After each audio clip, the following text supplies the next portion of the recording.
The great hall on planet Zentara Prime was full of noise. Delegates from 12 different alien races sat in their special chairs, talking and arguing about trade deals and border disputes. The air smelled strange, mixing the scents of different alien species in one place. Ambassador Kethver walked to the center of the room. His forearms shook as he moved. The Zilithian had gray skin and large black eyes that showed fear. He had asked for this emergency meeting, and now hundreds of powerful aliens were looking at him. "Listen to me," Kethver said. His voice came through the translation machines that helped all the different species understand each other. "I have something very important to tell you. It could save millions of lives." Counselor Vexif laughed. The Turanian was huge, standing 3 times taller than a human. His reptile skin was dark green and his teeth were sharp. "What could be so scary that you had to call an emergency meeting?"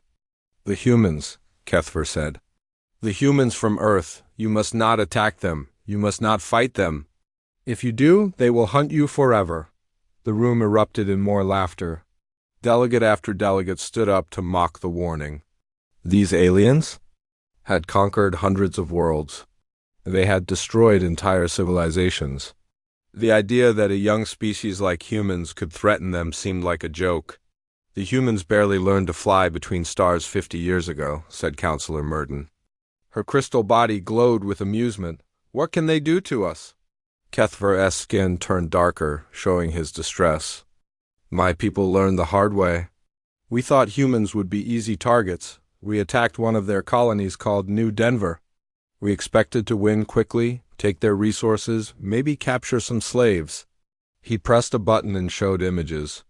Above his head, the pictures showed destroyed alien ships floating in space. "We were wrong. The humans did not just fight back and then forget about us. They hunted us. For 3 full years, human ships followed our raiders across 17 different star systems." The images changed to show more destruction. Alien bases burned on distant planets. Ships were cut in half by human weapons. Bodies floated in the darkness of space. "They never stopped," Kethver continued. "They never gave up. They followed our scout ships back to our hidden bases. They tracked down every single ship that attacked their colony, every single one." High Counselor Murden dimmed her glow, showing concern. "Perhaps your forces were just unlucky.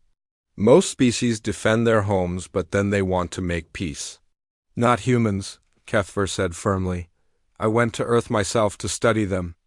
I had diplomatic protection, so they could not hurt me.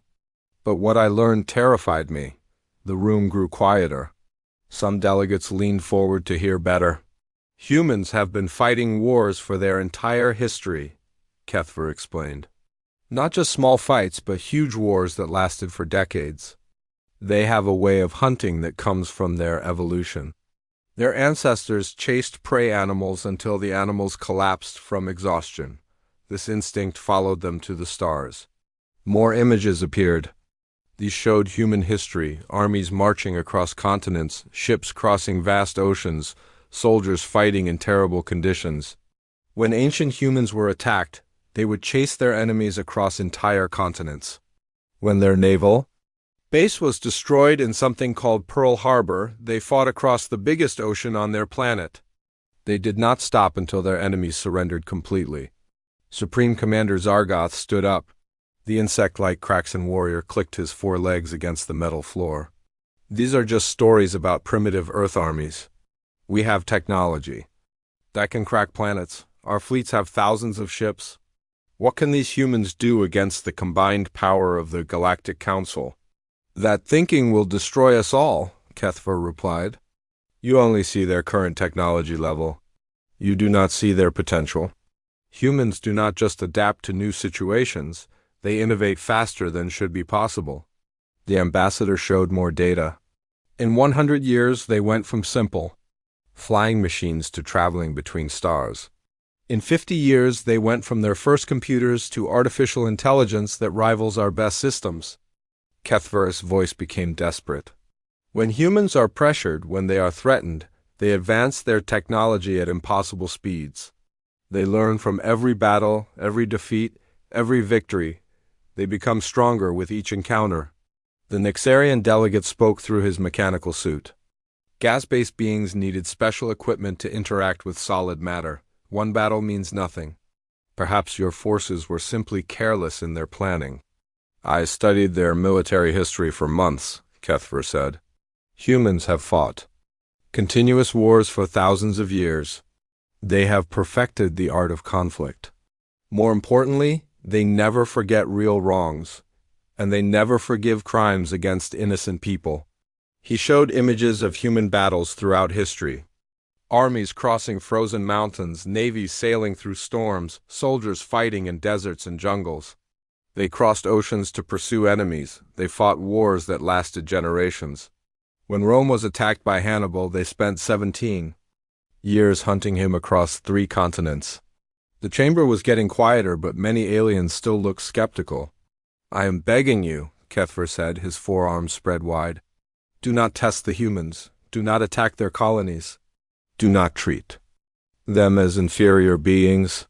Because if you do, you will learn what it means to be hunted by a species that never gives up. Counselor Vexed H stood again. The Galactic Council has faced many threats over thousands of years. We have defeated species much older and more advanced than these humans. If they become a problem, we will handle them the same way we have handled all others. The vote was quick. Delegates pressed buttons on their chairs to cast their votes. The results appeared on a giant screen. 847 votes to ignore the warning. 23 votes to listen to it, 12 abstentions. The decision is made, announced the High Counselor. The human species poses no significant threat to galactic civilization. This session is closed. As the delegates began to leave, Kethver sent a message to his homeworld through his communication device. Move our colonies to the Outer Rim territories. Hide our military bases. The galaxy is about to learn why we now call humans the endless hunt. Counselor Vexeth walked past the ambassador. You worry too much, Kethver. These humans are just another young species trying to find their place in the galaxy. If they cause trouble, we will put them in their place. Kethver watched the Turanian leave. You have no idea what you have just unleashed, he whispered to himself. The humans will show you what it means to face a species that treats the protection of innocent life as their most sacred duty. The great hall emptied, leaving only Kethver standing alone. Outside the windows, stars twinkled in the darkness of space. Somewhere among those stars, human colonies were growing and expanding. The ambassador knew that soon, very soon, the galaxy would understand his warning, but by then it would be too late. 6 months passed after the Galactic Council ignored Ambassador Kethver's warning.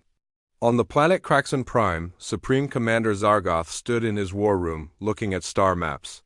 His insect-like body clicked with excitement as he planned his next conquest. The human colony in the Kepler sector will be perfect, he told his officers. 50,000 settlers, mostly farmers and their families, easy targets with weak defenses. Sub-Commander Klickstadt, his intelligence officer, nodded. Agreement. Our scouts report only basic planetary shields and a few patrol ships. The colony called Haven's Rest should fall within hours. Zargoth's mandibles clicked in what passed for a smile among his species. This will teach the humans their place in the galaxy. After we destroy this colony, we will demand their complete surrender. If they refuse, we will eliminate their other settlements one by one. 3 days later, Kraxon ships dropped out of hyperspace above Haven's Rest. The colony sat on a green world covered with farms and small cities. Orbital stations harvested solar energy while transport ships moved goods between the planet and space. Admiral Jake Morrison was patrolling nearby with the UES Defiant and 3 other ships when the distress call came through. Static filled the communication channel, making the voice hard to understand. This is Haven's Rest Control calling any Earth ships, the panicked voice said. We are under attack by unknown alien vessels. Multiple ships with advanced weapons. They are targeting civilian areas. Please send help immediately. The signal cut to silence. Morrison's ship was 2 hours away at maximum speed. All ships, emergency. "Jump to Haven's Rest," he ordered. "Prepare for combat." When the human fleet arrived, they found a scene of complete destruction. The beautiful farming world was burning. Orbital stations were broken pieces of metal drifting in space. The defensive platforms that should have protected the colony were nothing but glowing debris. "My God," whispered Navigator Lisa Shun as she looked at the scanner readings. "Admiral, I'm detecting massive civilian casualties down there." Morrison's jaw tightened. "Launch rescue shuttles immediately. I want every survivor brought aboard our ships." The survivors told a horrible story. Colony Administrator Linda Price was covered in dust and blood when she spoke to Admiral Morrison. Her voice shook with anger and grief. "They weren't trying to capture anything," she said. "They destroyed our schools first, then the hospitals. When people tried to run to the emergency shelters, the aliens targeted those too. Children, Admiral. They killed children on purpose." Chief Engineer Sam Rodriguez examined the wreckage and made disturbing discoveries. "Admiral, these weapon signatures are completely alien, but look at the targeting patterns. They had clear shots at our military installations, but chose to hit the medical center instead." Morrison studied the data on his screen. The pattern was clear and deliberate. The aliens had ignored strategic targets to focus on civilians. They wanted to cause maximum suffering and terror. "How many?" Morrison asked quietly. 30,000 confirmed dead," Price replied, tears running down her face. "Most of the rest are wounded." "They murdered families, Admiral, entire families." Morrison walked to his communications station. "Get me Earth Command immediately. Priority. Alpha." Within minutes, Admiral Kate Sullivan appeared on the main screen. She was the supreme commander of all human military forces, and her face was grim as she heard the report. "Show me everything," she ordered. For 20 minutes, Morrison transmitted data, survivor testimonies, and images of the destruction. "Admiral." Sullivan watched it all without speaking. When the report ended, she was quiet for a long moment. "As of this moment," she finally said, "humanity is in a state of total war with the aliens responsible for the Haven's Rest massacre. This was not a military action, this was genocide." Her next transmission went out on all frequencies, ensuring every spacefaring civilization in the galaxy would hear it. "To whatever species attacked our colony, you have made the greatest mistake in your history. You did not fight soldiers. You murdered farmers, teachers, doctors, and children. You chose to slaughter innocents to demonstrate your power." The Admiral's voice grew colder. "We are coming for you. We will not stop until every ship, every base, every world that participated in this atrocity has paid the price. You wanted to teach us fear through the murder of civilians. Instead, you have taught us that some crimes demand absolute justice." Meanwhile, on the Kraxan flagship Devourer's Pride, Supreme Commander Zargoth reviewed mission reports with satisfaction. "Excellent work. The human colony is eliminated with 0 casualties on our side. Their primitive technology was no match for superior Kraxan weapons." Sub-Commander Clickstat presented new intelligence data. "Commander, our long-range sensors show unusual activity throughout human space. Their fleet movements have changed completely. Instead of defending their core worlds, they appear to be gathering everything for offensive operations." Zargoth waved his primary arms dismissively. "Fear makes them desperate. They know they cannot win against us, so they will waste their entire fleet in one hopeless attack. It will save us the trouble of hunting them down later." What the Kraxan commander did not understand was that humanity's military had just activated war protocols developed by studying their own history. These were not protocols for quick victory or territorial conquest. They were protocols for absolute, relentless pursuit until complete enemy elimination. General Paul Harrison addressed the emergency session of Earth's Defense Council. "We are not preparing for conventional war. We are preparing for what our ancestors called a blood hunt. Every resource, every ship, every piece of technology we can develop will focus on one goal: finding everyone responsible for Haven's Rest and making sure they never harm another innocent person." Colonel Maria Santos presented deployment orders. Sir, we're converting 70% of our industrial capacity to military production. Civilian populations are volunteering for extended work shifts. Agricultural worlds are switching to more efficient farming methods to free up space for weapons manufacturing. Good, Harrison replied grimly. The aliens wanted to test human resolve by targeting our most defenseless people.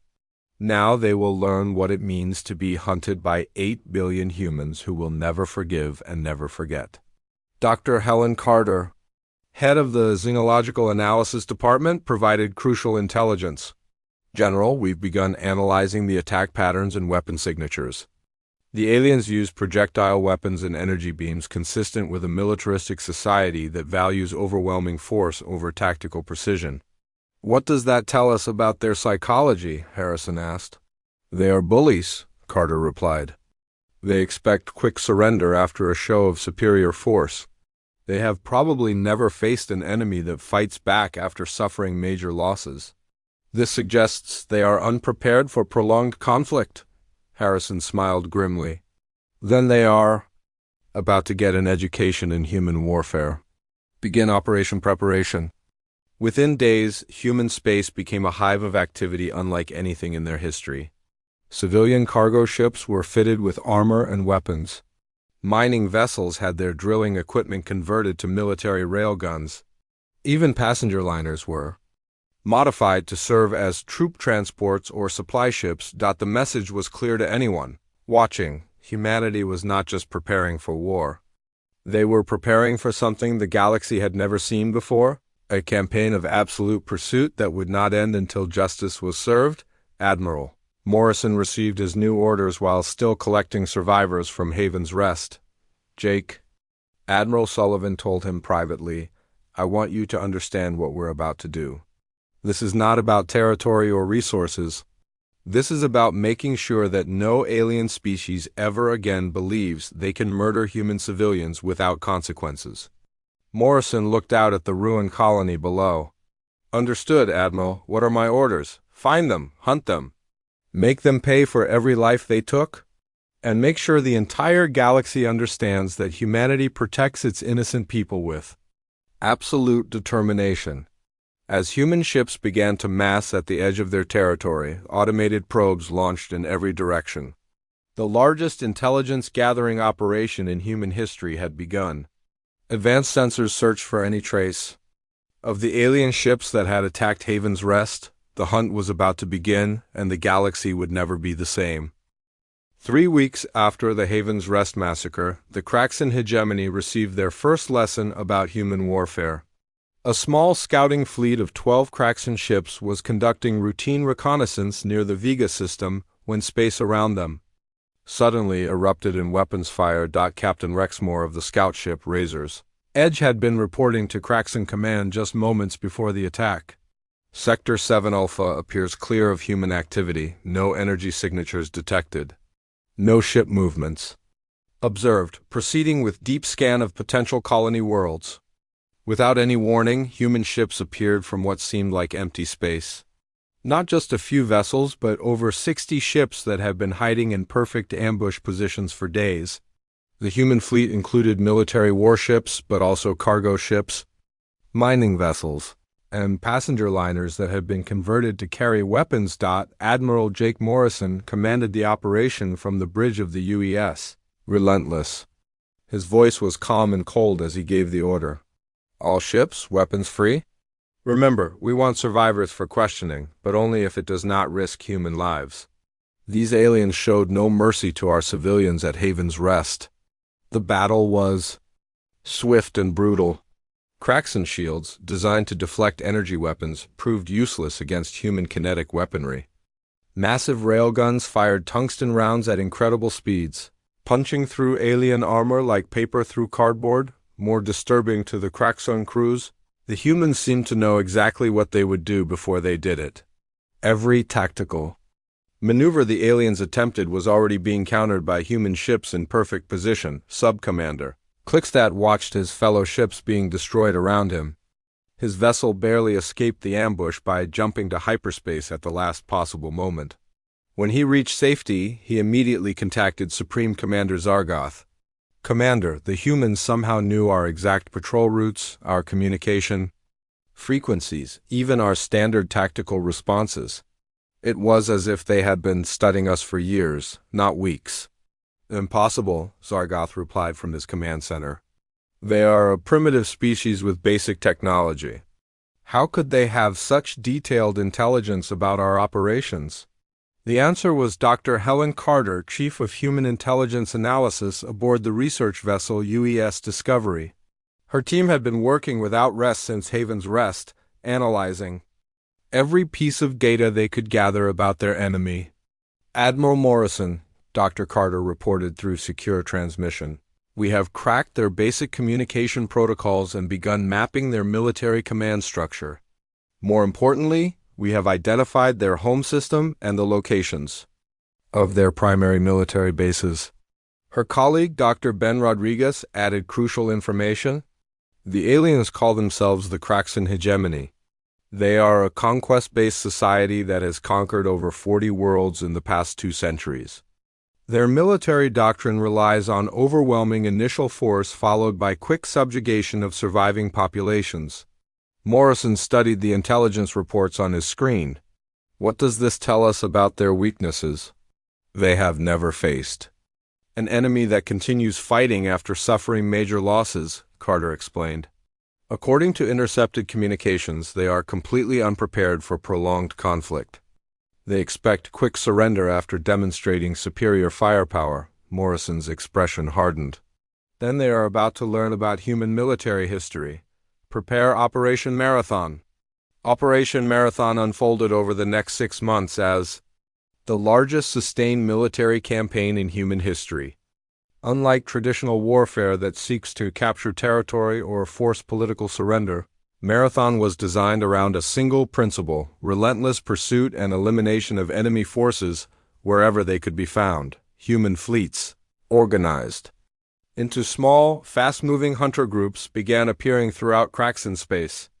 They did not attempt to hold territory or establish permanent bases. Instead, they struck Kraxan shipping lanes, military installations, and communication hubs before disappearing back into the darkness of space. Captain Lisa Shang of the UES Persistence led one such raid against a Kraxan supply depot at Zarian Prime.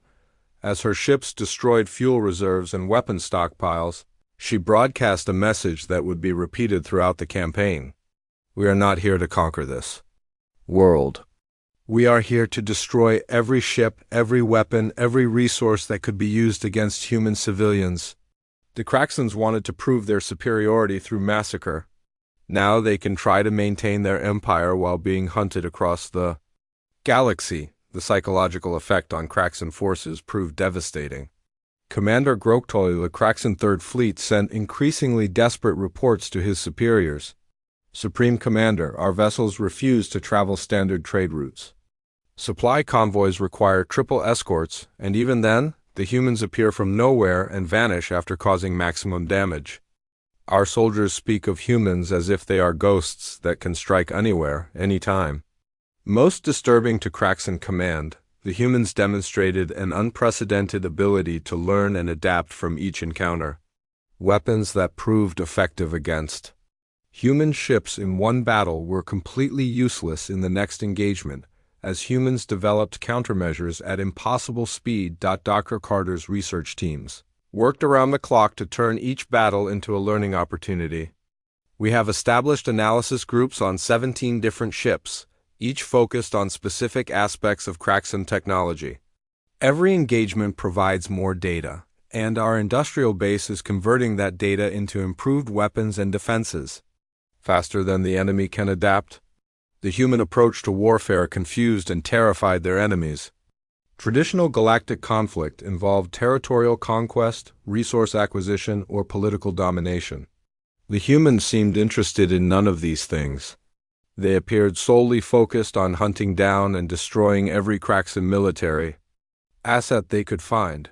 Chief Engineer Sam Rodriguez explained the human strategy during a briefing aboard the UES Defiant. We are not trying to capture Kraxan worlds or rule their people. We are systematically eliminating their ability to project military force. Every supply ship destroyed means less fuel for their fleets. Every communication hub eliminated means reduced coordination between their forces. The effects were visible throughout Craxan space. Trade routes that had carried wealth across dozens of worlds for centuries became graveyards of destroyed merchant vessels. Military bases that had projected Craxan power for generations were reduced to glowing craters. Communication networks that had coordinated a 40-world empire went silent one relay station at a time. By the end of 6 months, the Craxan hegemony had lost over 200 ships and dozens of installations. Meanwhile, human casualties remained remarkably light due to superior intelligence, better tactics, and the element of constant surprise. Supreme Commander Zargoth stood in his command center, reviewing reports of the latest human raid. For the first time since the campaign began, he was beginning to understand what Ambassador Kethver had tried to warn the Galactic Council about. They are not fighting for territory or resources, he told his staff officers. They are hunting us. Every attack is designed to weaken our military capabilities, to force us to expend resources on defense, to make us afraid to move freely in our own territory. This is not warfare as we understand it, this is predation. His aide, Sub-Commander Vexcan, asked the question that no Craxan leader wanted to acknowledge. Commander, should we consider opening diplomatic communications? Perhaps we could negotiate some form of peace settlement? Zargoth's response revealed how little he still understood about human nature. Never, we are Craxan. We do not negotiate with inferior species. Double our defensive measures and prepare for a counterattack that will remind these humans why we rule 40 worlds. As Zargoth spoke, human deep space monitors intercepted his transmission. The message was immediately relayed to Admiral Morrison, who shared it with his fleet commanders along with a simple note. They still do not understand. They think this is about territory or military dominance. They massacred 30,000 innocent people, and they still believe they can intimidate us into submission, continue the hunt. No Craxan ship, no Craxan base, no Craxan world gets to rest easy until justice is served.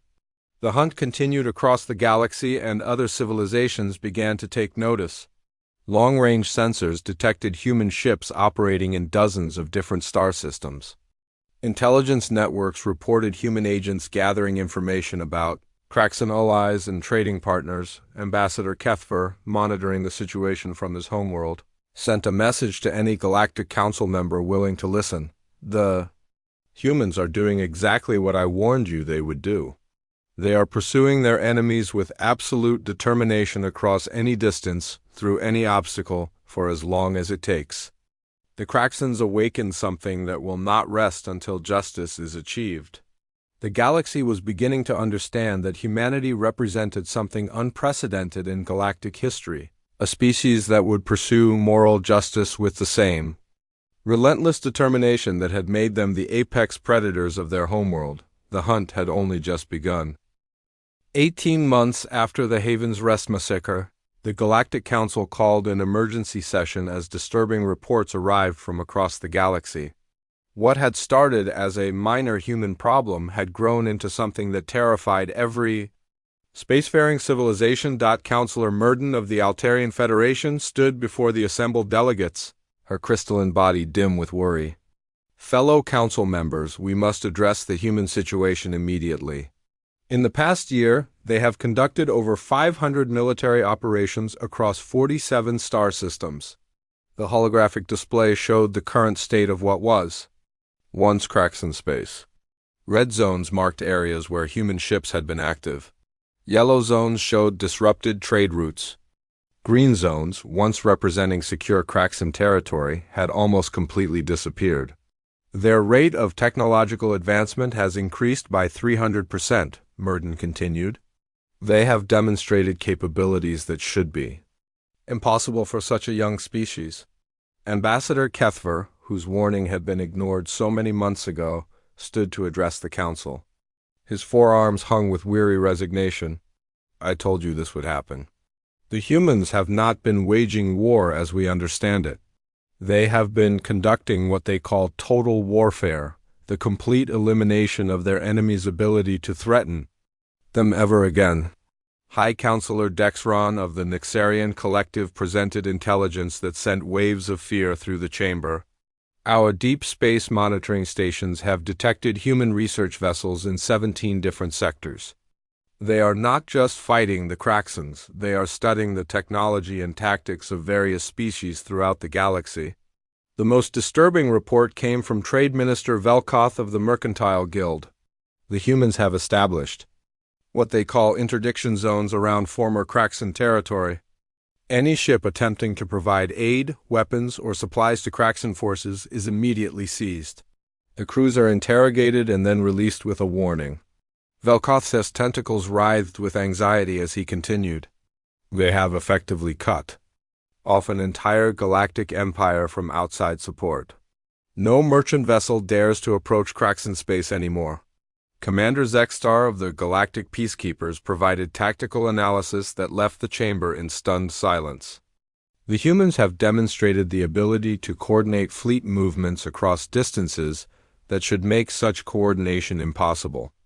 They appear to have developed faster-than-light communication technology that exceeds our own capabilities. The Peacekeeper commander's next words chilled every delegate in the chamber. More concerning, they have begun incorporating captured alien technology into their ships. Their rate of reverse engineering foreign systems suggests an almost supernatural ability to understand and improve upon technologies that took other species centuries to develop.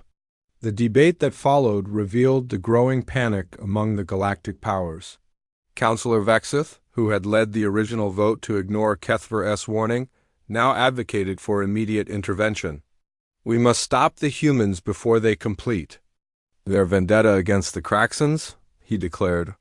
If they succeed in completely destroying a galactic power, what message does that send to the rest of the galaxy? The message, Ambassador Kethver responded coldly, is that you do not massacre human civilians and expect to survive the consequences. The Kraxans chose to target children, hospitals, and schools. They wanted to demonstrate their power through the slaughter of innocents. The session was interrupted by an emergency transmission. Supreme Commander Zargoth appeared via hologram, looking haggard and desperate. His once proud insectoid form now showed signs of exhaustion and fear. Honored delegates of the Galactic Council, Zargoth began, the Kraxan hegemony formally requests immediate military intervention to stop the human assault on our sovereign territory. The humans have violated every principle of civilized warfare. Murmurs rippled through the chamber. For a proud species like the Kraxans to publicly beg for help was unprecedented. They target our supply lines, our communication networks, our civilian infrastructure, Zargoth continued. They refuse all attempts at negotiation or surrender terms.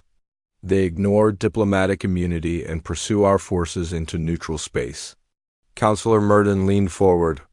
Commander Zargoth, perhaps you could explain to the Council exactly what transpired at Haven's Rest. Why are the humans so determined to destroy your empire? Zargoth's response revealed how little he still understood about what his forces had unleashed. We conducted a standard subjugation operation against a human colony. Resistance was eliminated and the population was reduced to manageable levels. This is standard procedure for galactic expansion. The humans' extreme response is completely out of proportion to a minor territorial adjustment. The chamber erupted in shocked whispers. Ambassador Kethver stood slowly, his skin darkening to deep purple with rage. You murdered 30,000 human civilians, including children, and you call it population reduction to manageable levels. You targeted schools and hospitals, and you call it eliminating resistance, and you wonder why the humans pursue you with such determination? Meanwhile, in human space, Admiral Kate Sullivan reviewed intelligence reports from the Galactic Council session. General Paul Harrison presented the strategic implications. Admiral, it's clear the galaxy is beginning to panic about our operations. Several species are considering military intervention to stop our campaign against the Kraxans. Sullivan's response reflected the evolution of human thinking since Haven's Rest. General, transmit a message to every species in the galaxy on all diplomatic frequencies. Make our position absolutely clear. The message went out within hours, sending shockwaves through galactic civilization. To all spacefaring civilizations, the United Earth government has no quarrel with any species that respects the basic principle that civilians are not legitimate military targets. Any species that chooses to aid or defend the Craxans will be considered complicit in the Haven's Rest massacre and will be dealt with accordingly. We are not conquerors or tyrants. We are the consequences of your actions. For the first time in galactic history, a single species was dictating moral terms to the entire galaxy based purely on ethical principles backed by demonstrated military capability. Dr. Helen Carter, now serving as humanity's chief alien analyst, provided context for the human position during a briefing to Earth Command. Our analysis of galactic history shows that the Craxan approach to expansion systematic civilian casualties to terrorize populations into submission is considered normal by most spacefaring civilizations. She paused, letting the implications sink in. The humans are not just fighting the Craxans. They are challenging the fundamental assumptions about how galactic civilizations interact with each other. The Galactic Council session continued for days as delegates struggled with an unprecedented situation. Some species called for immediate military action against humanity. Others urged caution, pointing to humanity's rapidly advancing technology and demonstrated tactical superiority. Ambassador Kethver made the final argument that would decide the galaxy's response. You have two choices, he told the assembled delegates. You can intervene militarily against a species that has shown technological adaptation and strategic thinking beyond anything in our recorded history. Or you can allow humanity to establish a new precedent that civilian populations are protected by consequences too terrible for any rational species to risk. The vote was closer this time, but the result was the same. Non-intervention won by a narrow margin. The galaxy would watch and wait while humanity continued its relentless pursuit of justice. As the session ended, Counselor Murden made an observation that would prove prophetic. The humans have accomplished something no species in galactic history has achieved. They have made the entire galaxy afraid of the moral consequences of their actions.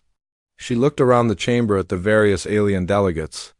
The Craxans wanted to demonstrate power through massacre. Instead, they have taught every civilization that some lines should never be crossed. The humans are not just hunting the Craxans, they are teaching the galaxy a lesson about the price of targeting innocence. The galaxy watched in fascination and terror as humanity continued its relentless campaign. Trade routes were rerouted to avoid areas of human activity. Military planners across dozens of worlds began studying human tactics and technology. Diplomatic protocols were quietly updated to include specific provisions about civilian protection. For the first time in galactic history, the rules of interstellar warfare were being rewritten not by the strongest or most advanced civilization, but by the species with the strongest moral convictions backed by an absolute refusal to accept injustice. The hunt continued, and the galaxy would never be the same. 2 years after the Haven's Rest massacre, the Craxan hegemony made their final stand at their homeworld of Craxan Prime. What had once been the heart of a mighty 40-world empire was now a fortress world surrounded by the debris of destroyed fleets and the desperation of a dying civilization. Supreme Commander Zargoth stood in the command center of the planetary defense grid, watching through the viewports as human ships emerged from hyperspace in perfect formation. The human fleet was unlike anything ever seen in galactic warfare. Not just military vessels, but ships from every aspect of human society, all converted and armed for this final battle. Mining ships carried massive railguns. Cargo vessels bristled with missile launchers. Even passenger liners had been transformed into troop transports and weapons platforms. The entire human species seemed to have unified for this moment. Admiral Jake Morrison commanded the combined human fleet from the bridge of the UES Justice. He opened communications on all frequencies, ensuring his words would be heard across the galaxy. Attention Craxan hegemony.